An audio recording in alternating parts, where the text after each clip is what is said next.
Hey guys, listen, it is Tuesday. This is not going to be tall tales. This is going to be a little recap on a thing called RTAG.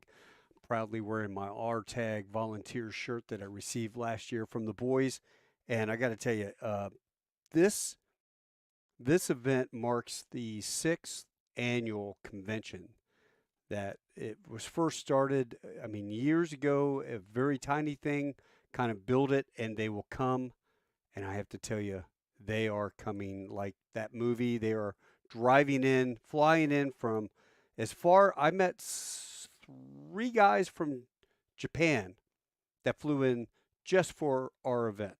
And what is RTAG? RTAG is the largest military aviation charity out there. And what makes me so proud of these guys, they're highly motivated warrant officers who created this whole endeavor.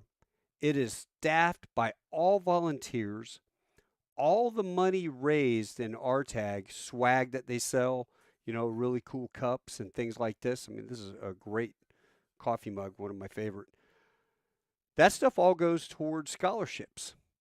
And on Saturday night, this past Saturday night, I've got photographs of people that received $30,000 scholarships to fly and achieve their dream of being aviators. They have a couple different things, right? So RTAG originally started out, and I got an RTAG pin as well.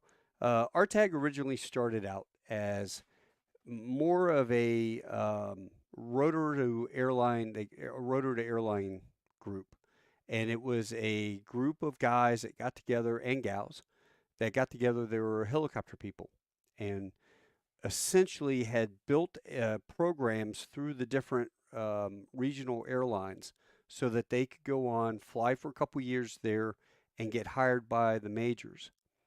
Well, this has gotten out of control where it's no longer just helicopter people, it is everyone.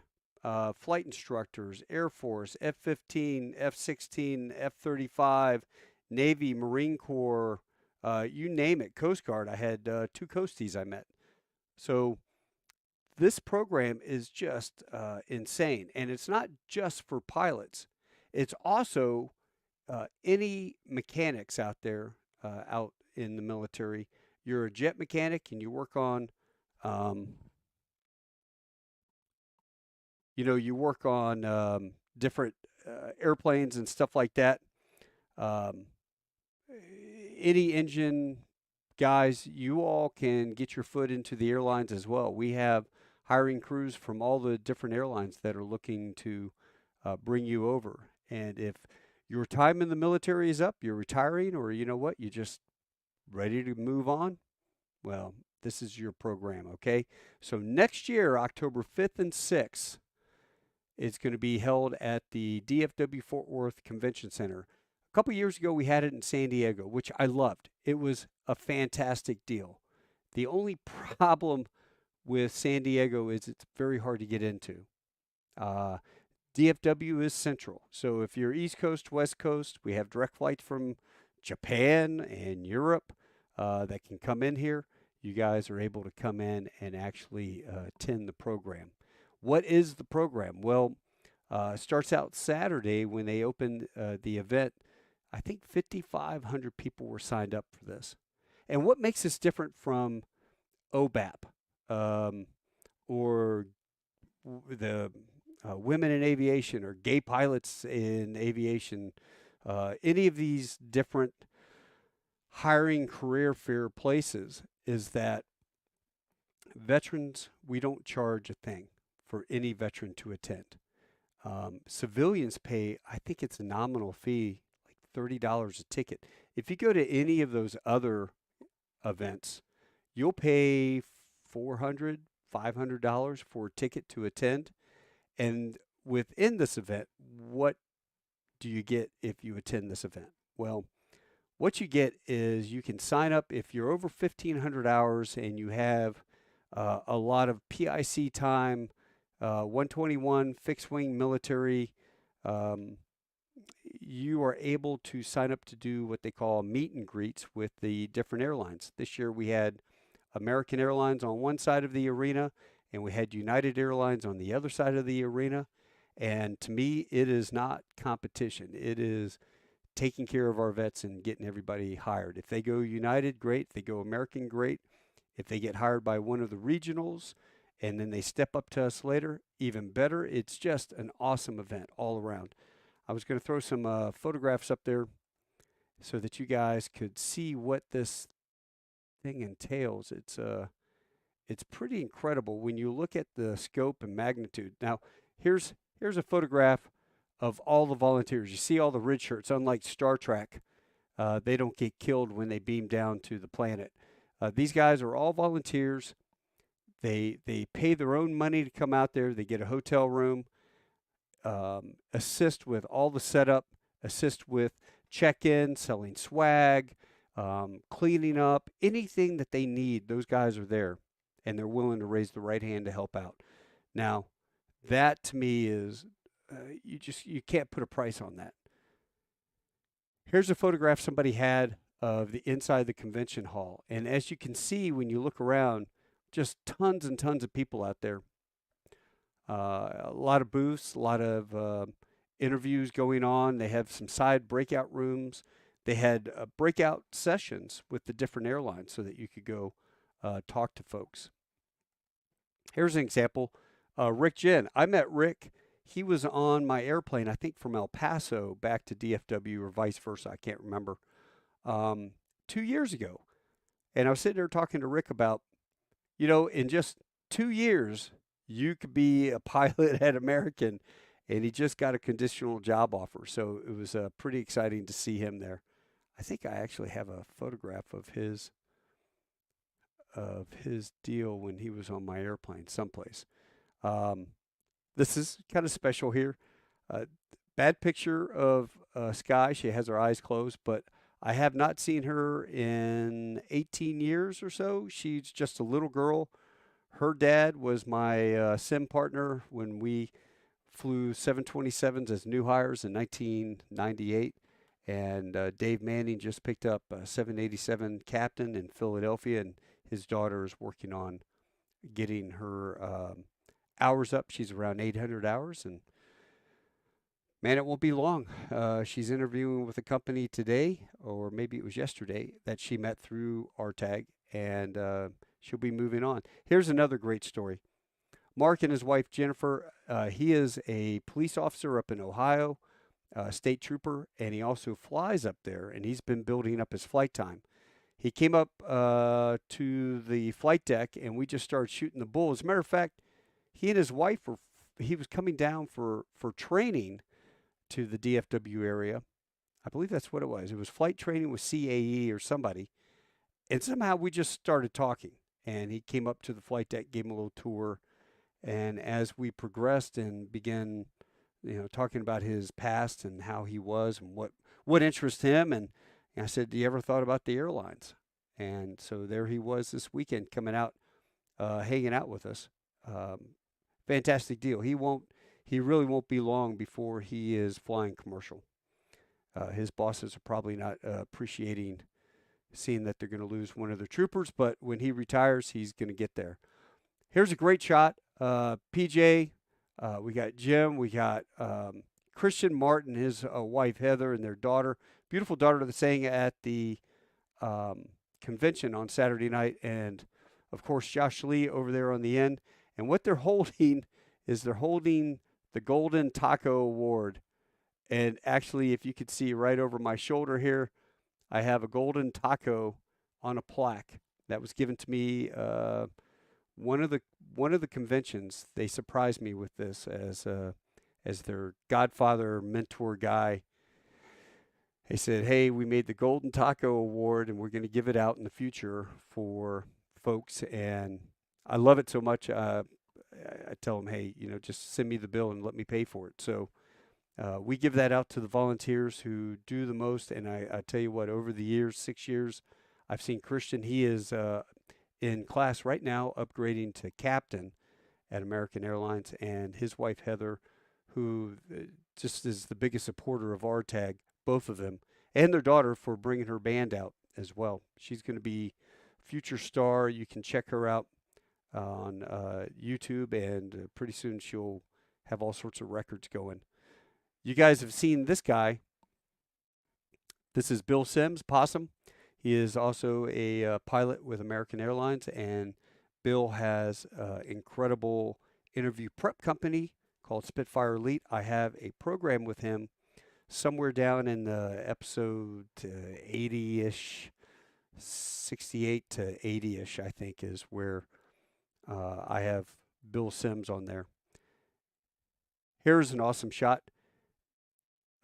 Jason got a $30,000 scholarship.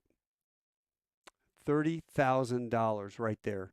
Now, what can you do with $30,000? Well, if you're an enlisted guy and you are getting out of the military, you're a knuckle dragger, 0311. What do you call them? 11 bang bang infantry guys in the Army, and you decide, you know what? I want to be a pilot. I want to learn how to fly. And say you have the GI Bill, the post 9/11 GI Bill. You have to pay for your initial pilot qualifications, your private pilot license. So what this does is this assists you in paying for your initial qualifications and then some other added ratings as well. And of course, then the GI Bill picks up on it. Getting your pilot's license is not a cheap endeavor. You're looking at somewhere around $100,000, but the end payoff when you join an airline and you're out there flying for an airline somewhere, right now with the contracts, it's just a win-win situation. Here's another Brandon. He got $30,000. This is kind of cool. This is looking down. Christian has that Hummer down there with his trailer, and he had furnished that, refurbished that Humvee. It's just beautiful. Oh, Matt here, he is one of my Marines that I met through a friend about a year ago, maybe. And Matt's over in Japan flying C-12s with the Marine Corps over there as station pilot, about to retire. And Matt came over all the way from Japan. That's a lot of money and a lot of roll the dice to come to an event like this. But he got in for an interview, and he got a CJO when he left on Sunday, which was fantastic. These are the end of the event on Sunday. All the interviewers and pilots, HR people were there, and then they brought all of the folks that had received conditional job offers. We gave away 97 CJOs, conditional job offers. Now, 97 on a good day, it's really difficult to do 15, 30. Corey, Glenn, and his staff, oh my gosh, Chelsea and Zena, all the folks that came in, I can't even name them all. They worked tirelessly through lunch, through everything, dedicated on checking logbooks and getting all the background prep and everything that they need that they would normally do at the schoolhouse or at the interview site. So the fact that they were able to do that is just phenomenal. 97 conditional job offers. That's like winning the golden ticket from Willy Wonka. I'm telling you what.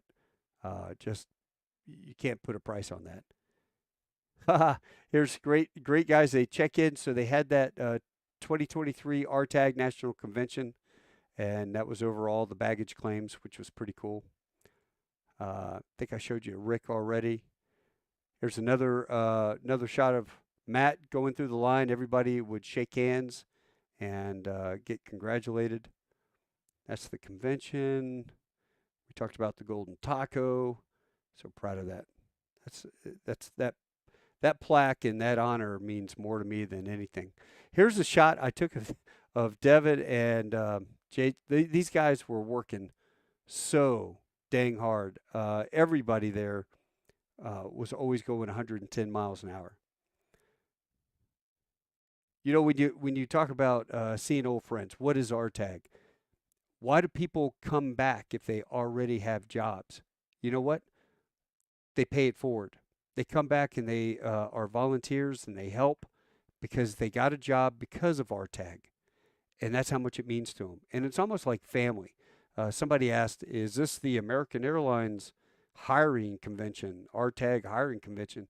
I said, I'd be a little disappointed if American in Dallas did not step up and be the lead airline for it. I would be a little disappointed over that. But no, it's not just American, it's all of them.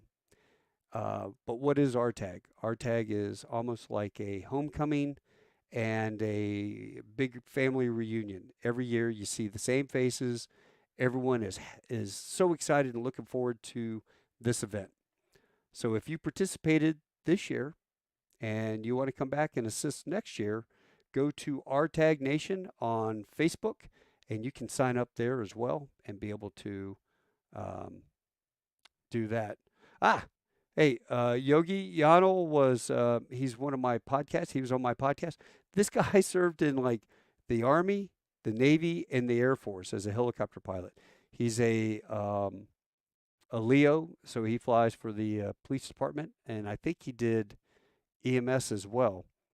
Um, Yogi is his call sign, and his podcast is on with me.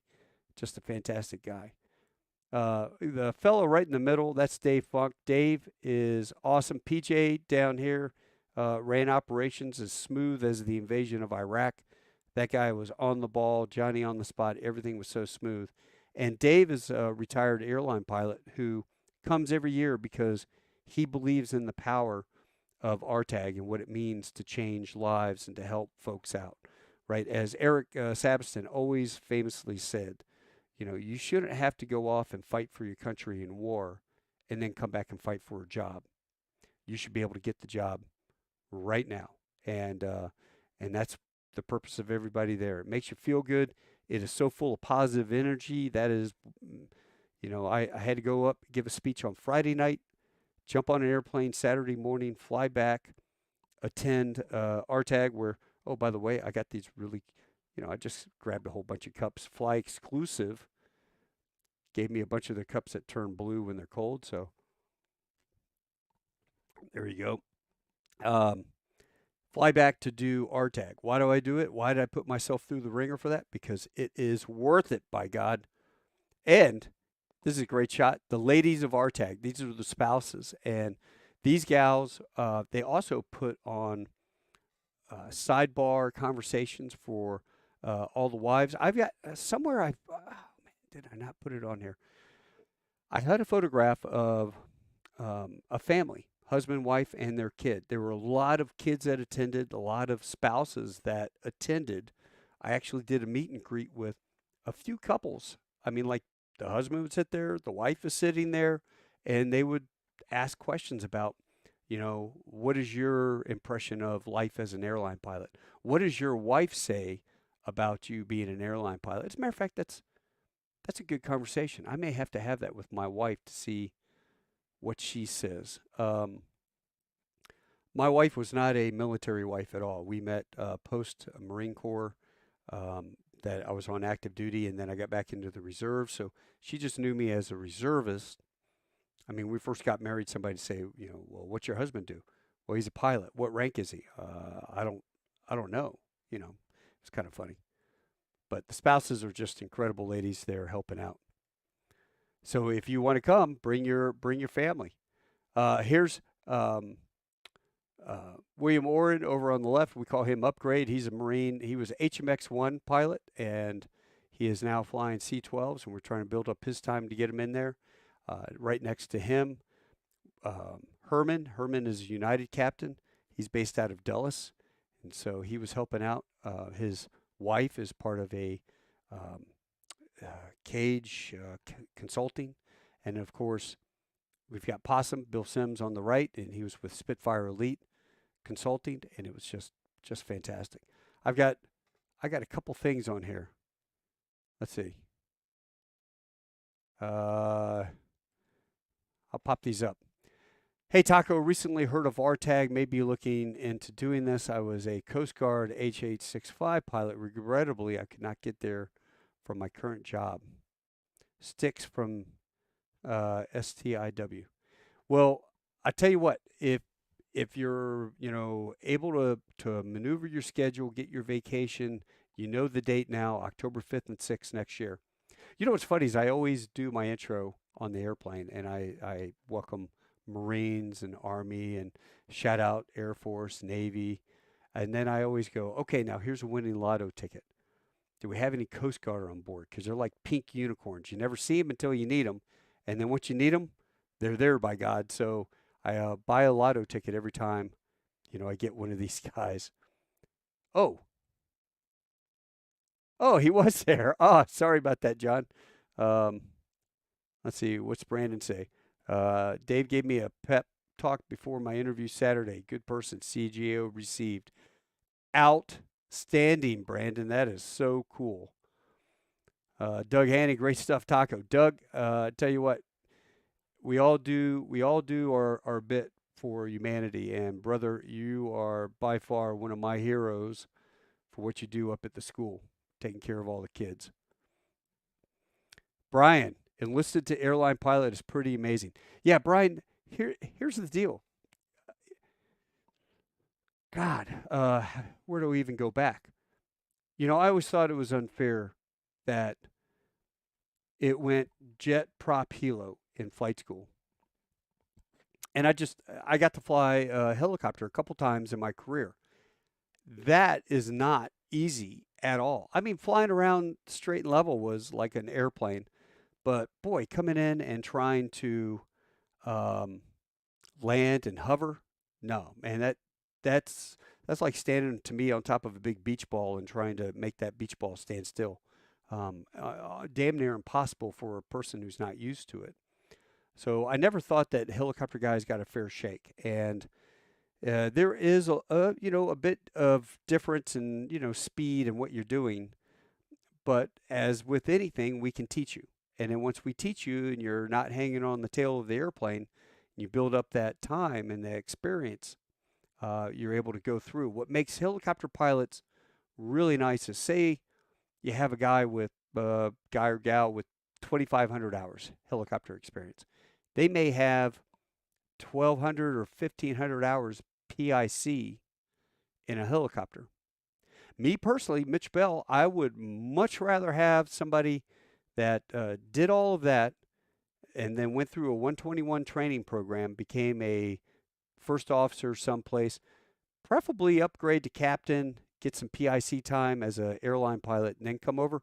But if they're 8,000 hours as a co-pilot, but they've got all that time as a PIC, well, you know what? That's that is invaluable. I mean, you're getting shot at, you're making split-second decisions. You are. What I'm trying to say is, for all the young people out there that are starting out, you can fly a 152, and then you can fly a 172, and maybe you get a job flying a Navajo, uh, light twin, or something. That experience is great, but that experience is also not the same as moving 3 miles a minute.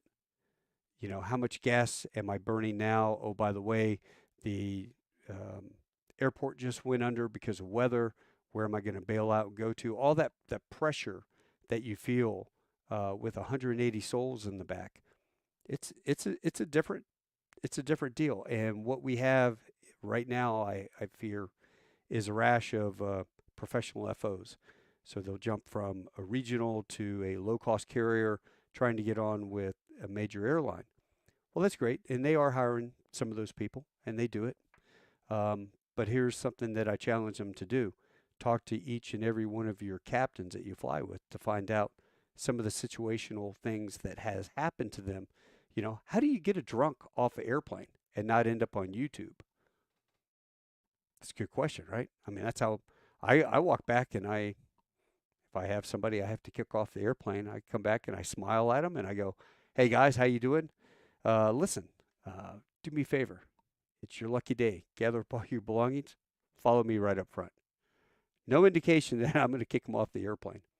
They're very excited. About halfway through first class is when they figure out there are no empty seats. And then I just keep going and get them right off the airplane right there. Nobody's the wiser, and I'm not on YouTube. Somebody filming you. You know, all these little things that you do when you're looking at, you know, being an airline pilot. It's just crazy. Maintenance issues, mechanical stuff, things that will ground the airplane stop, de-icing the airplane, all the stuff that you have to experience and get to know. You can't get that flying around in a 152. Trust me. So my advice for folks out there that are building their time and they're going through the system, I know everybody wants a seniority number, and seniority numbers mean a lot. But I also, Corey would say, if you had 500 hours PIC at SkyWest or Envoy, that's great. And that's going to do you really well on your experience and also on your applications. If you have 1,000 hours PIC, Corey would say, that writes your ticket to anywhere because you get that experience. And why is that important?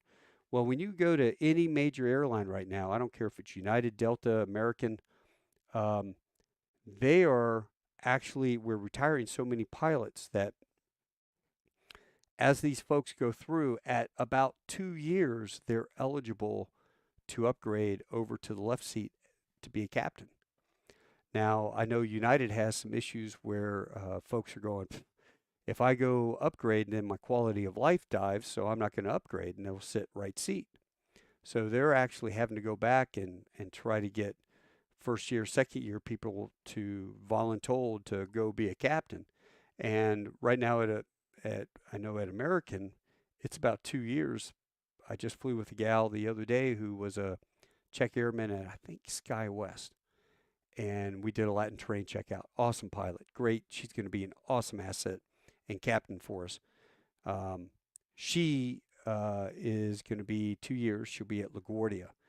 Um, so kind of crazy, but anyway, a lot of fun and really enjoyed it. If you get a chance, yeah, if you get a chance, definitely try to come out, okay? And put that on your calendar next year. If you have some folks that are young enlisted, they're getting out and they watch Maverick and they want to be a pilot, well, highly recommend you foot them a ticket as a Christmas present. Book that ticket now for DFW Friday the 5th, and or maybe it's the 4th, Friday the 4th. I have to look at a calendar. Whatever that first weekend is, the 5th and the 6th. I just know my wife's birthday is that weekend, so I have to be very careful with this one. Uh, oh, okay. Yeah. Oh, so there I was. So John was on. So there I was with Repeat and Fig. I tell you what, that is the most hidden gem of a podcast. If you guys haven't seen it, go look up. So there I was. I'm still just a fledgling guy compared to these guys. Both of them, we were all at Cherry Point at the same time. I was in Kansas City with Fig when he got out and got hired at the airlines. They're just awesome dudes with just frigging fantastic stories of individuals that they interview. Um, yeah, helo pilots are typically excellent at CMR. You know, I think you're correct. I mean, that's 1,000 pieces moving in tight formation. So yeah, you got to be tight on that. Do we have anything else, Pamela? Outstanding. Hell yeah, it is. This is just a good time. Oh, I met Louise at but you were a New York State trooper, right? You're like super troopers, I remember. Yeah. If you guys haven't seen Super Troopers, here in walks Louise. He's about 6'2" or 3", and you could imagine with that with their uniform on and big smoky bear hat, big strapping guy. Um, he's the guy I want as my co-pilot, so that I'm standing at the bar on a layover. I go, I'm sorry, are you speaking to moi? Talk to my co-pilot. Anyway, just a fantastic deal. Yeah, Fred. Yeah, I missed you there, Fred. Um, any other questions you have? Go ahead and put it out there. I'll sit on here for just a couple more minutes. RTAG is fantastic. If you're looking for a charity to support as well, RTAG would be the place to do it. Speaking of charity, I've got something coming up that I am going to be publishing soon. If you don't know who Heater is, I'm allowed to say this now because I'm working with him on this. Heater is suffering from cancer. Heater is the guy that created the cutting edge book and Forged in Steel. Those two, those two books. I was looking around for my copy. I think it's up right up there. Um, those two books, along with the movie Top Gun, changed my life, changed thousands of people's lives. Heater's battling cancer, and we're going to start a campaign for Heater where $5, cost of a coffee, right? We're trying to raise, I think, around $65,000-$70,000 so he can do this experimental treatment where they have what they call killer cells. And they have a 10-year-old girl in the trial, they have a 60-year-old CEO, and they have Heater. And if we can get the money raised for Heater, he's already sold off all these assets to raise about $85,000. I'm just trying to help him over the edge. Not nobody's prepared for the medical cost of cancer. Now, on the flip side of this, if it works, Heater's program is going to change the face of cancer fighting treatment in the future. These killer cells go in and they basically destroy the cancer cells and then helps the body allow the immune system to work and overcome everything. So I'm going to start this campaign. If you guys don't know who Heater is, Google Heater Heatley. He is the reason that there are many of us with gold wings, silver wings, you name it, Air Force, Marine, Army. They all probably saw Top Gun, some form or fashion back in the day. And, he's in the movie. He helped direct a lot of the flying scenes and actually film the scenes inside the cockpit of the F-14 from the back seat. And you watch the original 1986 where they're rolling in on somebody and the airplane's moving. That's Heater with a big camera on his shoulder. And he was into photography in college. And so Tony Scott loved his photography in the bar scene. His F-14's up on the wall, lit up from behind. Really, really awesome photographs. I'm just asking to help Heater out. So that campaign is coming soon. I'm going to do another live just for Heater. And Heater was on my podcast. So if you have a chance, go back and check it out. I believe Heater was episode, let's see, what was Heater? Heater was back up. I want to say Heater was somewhere around episode 141, 142. So if you have a chance, go to Tall Tales with Taco Bell and check out the interviews with Heater Heatley. And you guys you'll love it. Brian, I read Heater's books while we were in school instead of my textbooks. Count me in. Brian, exactly. I mean, $5 bare minimum. I'm going to throw a lot more in there. I just got a little bit of a bonus, and he means that much to me. I was up in D.C. on Friday, and I stopped in his house to go visit him and his wife, Kay. Even from May to now, I can see a big difference in what wears him out, and it hurts me, breaks my heart. We're going to make this happen. We're going to make this happen. And so I am going to ask for support. I'm going to ask for you guys to share this amongst your social media. And if it goes over $100,000, then maybe he can get 2 treatments. And we're just looking for the one. And what's amazing, that book, Cutting Edge and Forged in Steel, when Heater signed the contract for that, all the proceeds from those books went to CFC, Navy, the Navy, the Relief, Combined Federal Relief Campaign. He is the highest donor, I think, to the Naval Institute, and he would divide the proceeds amongst a couple different charities. So he never got a dime. And they told him that book was only going to make about 15,000 copies.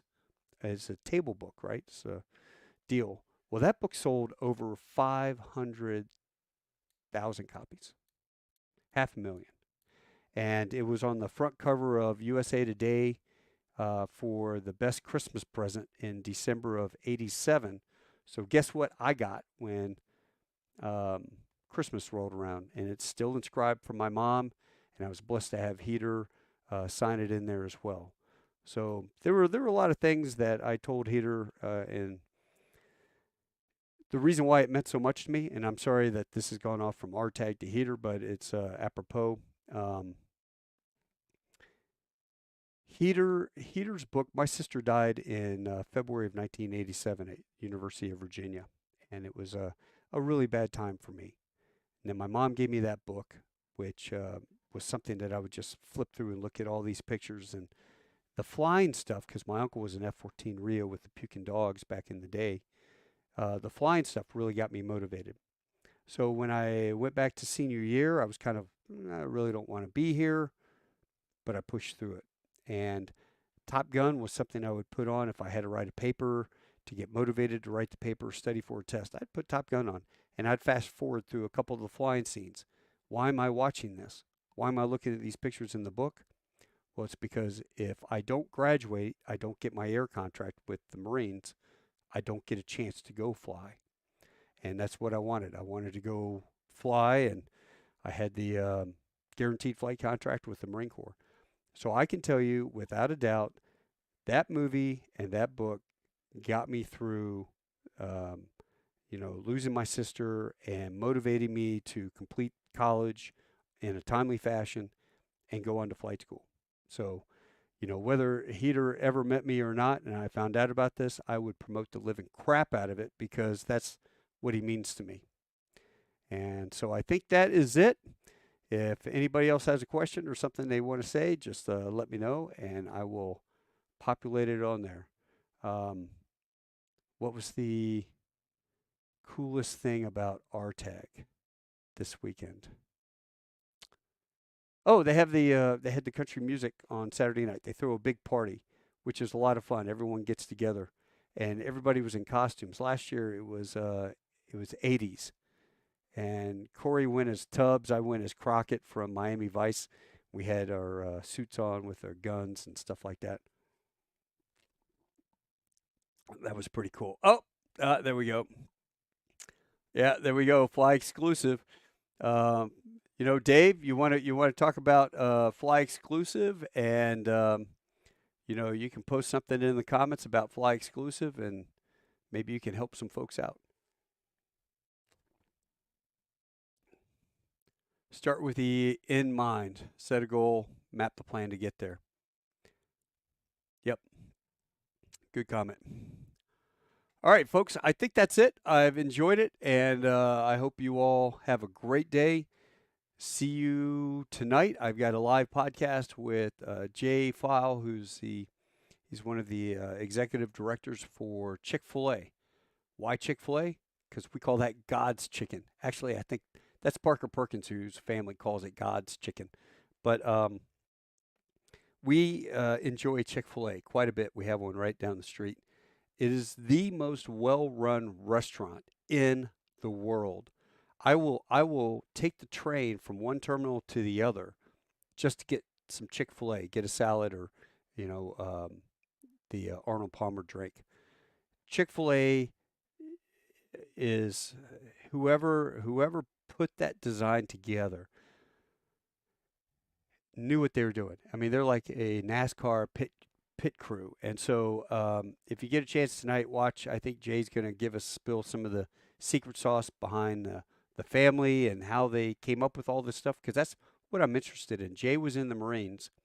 His dad was in Vietnam with me, and his dad's best friend, they were stationed at Yorktown together, ended up marrying Chesty Puller's daughter. So how about that for marrying into one of the greatest families the Marine Corps ever heard of, Martha Downs Puller. Martha Puller Down, I think she goes by.